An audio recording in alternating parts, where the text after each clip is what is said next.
Naam, salamu zetu zipate kuwafikia popote mlipo wapenzi watazamaji wa Kibenge TV. Matumaini yetu mpo salama popote mlipo, na tunawakaribisheni kusikiliza awamu ya pili ya habari za matukio ya kila siku yanayoendelea katika mashariki mwa Jamhuri ya Kidemokrasia ya Kongo.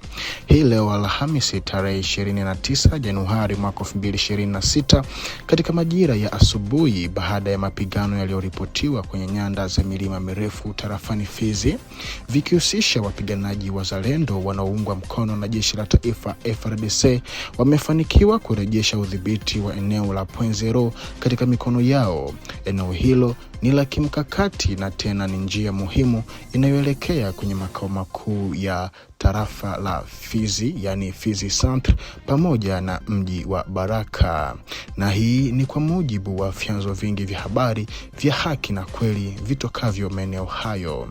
Urejeshwaji huu wa Point Zero katika mikono ya serikali umeleta faraja kwa wakazi wa Kalemi, Baraka na Fizi Centre, ambao walikuwa wakijihisi kutishiwa moja kwa moja baada ya eneo hilo kuchukuliwa na muungano wa wahasi wa M23 Twirwaneho na Red Tabara unaofanya kazi kwa msaada wa kiusalama na Rwanda.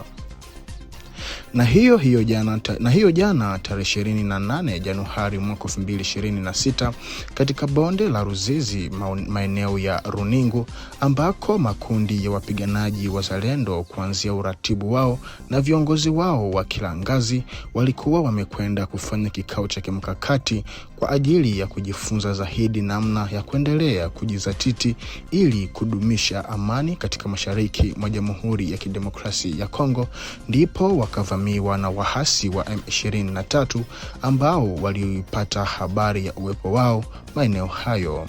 Ndipo wapiganaji wazalendo wakafanikiwa kuwapiga wahasi na kufanikiwa kuwafurutisha kwa nyuma walikotoka.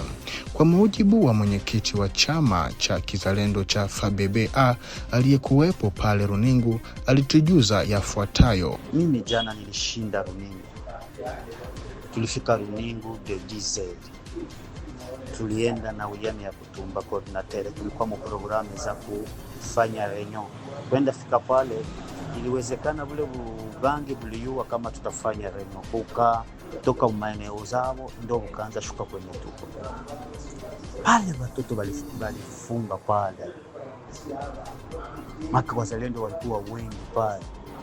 Walifunga adui mwa ile milima. Mimi imetuliza sasa majina ya kule, manake inishene ya Kabunambo, ile milima yote na kupandia kama mabugaja kule mumapwe milima bote ndo kwenye balikuwa bagaso. Balianza risasi kama masaa 5 mpaka kufika magharibi. Tulitoka 17h Ruvungu, masasi bakabasukuma kule mbele.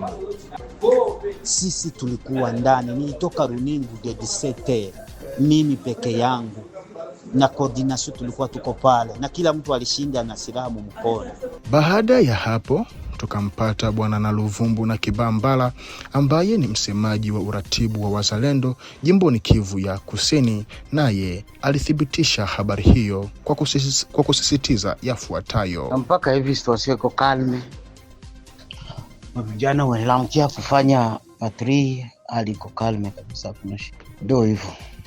Ndugu alipigwa kishenzi na mateka tatu. Nawaza nisha watumia nayo. Zote ingali na katala. Ule mwenyewe ulikuwa unakuya Bulindwe, ngambo ya unashuka Mgaja, bote walipiga kapanda kule. Mabomu mengi sana. Banye walikuwa Kabunambo, bote bulichapwa sana. Kabunambo wenyewe ulikuwa ulikuya kule. Na tukisalia hapo mjini Sange, hiyo jana wanajeshi wa Rwanda wanaojiita M23 walijielekeza eneo la Kanga, ambako wamesadikika kupora mali ya rahia zikiwemo ng'ombe 20 na vitu vingine kadhalika vya thamani.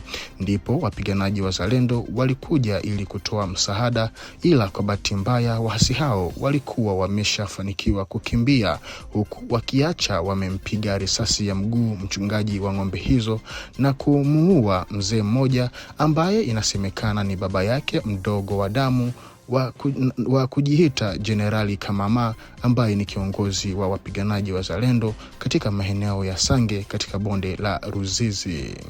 Ila jambo la kustajabisha ni kwamba raia hao walioibiwa ng'ombe hawakuridhishwa na kitendo hicho mpaka hii leo tarehe 29 Julai mwaka 2026 Januari mwaka 2026 kumradhi, wakaamua kujielekeza maeneo ya Mutarule ili kwenda kutafuta mifugo yao hiyo na kuomba waziwazi kwa wahasi hao wa M23 wawarudishie mifugo yao bila uoga wala wasiwasi. Na kwa mujibu wa taarifa tulizozipata hivi punde, zinadai ya kwamba wanajeshi wote wa Rwanda waliokuwa katika mji wa Walungu Centre na maeneo ya jirani walionekana wakijiondoa maeneo hayo hiyo jana tarehe 28 Januari mwaka 2026 kwenye majira ya saa 1 usiku ama 19h wakijielekeza upande wa Bukavu. Kutokana na hali hiyo, kwa sasa hakuna mwanajeshi wa Rwanda anayeripotiwa kuwepo katika sheferi ya Ngweshe tarafani Walungu. Hata kwa upande wa mji wa Migodi wa Luhihi unaelezwa kuwa umeachwa huru na waasi hao, jambo linalowapa raia matumaini ya kuanza tena shughuli zao za kawaida kama ilivyokuwa hapo awali. Lakini kujiondoa kwao huko mpaka sasa hakujafahamika ni kwa malengo gani haswa. Kwa maana kwa upande mwingine, makomando wa wahasi hao wameripotiwa kuondoka katika maeneo kadhaa na kushuka kuelekea upande wa tarafa la Uvira, wakiacha sehemu nyingi bila uwepo wa kijeshi.